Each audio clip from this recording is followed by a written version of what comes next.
to Writing 100's Cat Talks with your hosts Natalia and Amabel. So, paying attention to close details is very important in any discipline because things that may seem similar are not always the same. In Victorian England, many people relied on periodicals as a source to get their cultural, historical, fashion, and social news from.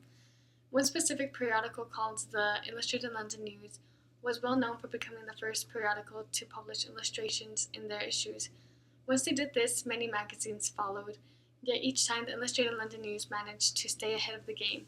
They did this by advancing the forms of illustrations they published. For example, the first illustrations they ever used were woodcuts, and this was when drawings were made on wood and then transferred onto paper, almost like a stamp. And this is an example of how the Illustrated London News was always creating new ways to keep up with the advancements to accommodate to their new audience. You can find it in any human being or animal. If you change the basic, then you will change the structure and function of it. And that is why there is mutations. When mutations happen, then that is when it is changed and it would actually be, and could actually benefit or have consequences on the host. Another example of how the Illustrated London News managed to stay ahead of their time was by publishing other magazines under their same company with specific genres.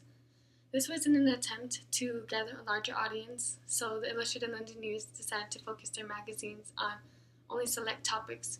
For example, they had the original Illustrated London News, which consisted of many topics like social and political history, industry and trade, sports, fashion, science, medicine and technology, and much more.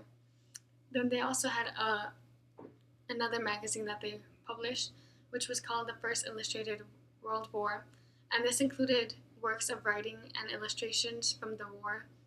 They also had another magazine called The Sketch, which was more for entertainment. It included topics of theater, celebrities, and gossip, and this is just another example of how the Illustrated London News was always changing to keep up with the new progressions and the new readers. Another example is like embryonic stem cells. Stem cells are used to replicate a certain organ, tissue, and try to fix something that is actually unfixable. If you actually put an embryonic stem cell in a environment like a tissue, then it would actually replicate into that tissue, and it would create the whole organ. And there have been many debates about how you can't use embryos, but for medical reasons, but it's still ethically wrong. And that is why many people don't like using it, but scientists still try to use it to figure out new ways to cure uncurable diseases. And with DNA, it's actually a bit different than a normal DNA strand because it could manipulate itself into copying its environment. But that does cause mutations. Mutations are something that many people may have. You may not know it, but many people have it. For instance, Albert Einstein, he may look like a normal person, but when he passed away, they actually opened up his brain and they saw that he had more neurons than an average human. And so that actually gave him the ability to understand concepts that were very, very difficult.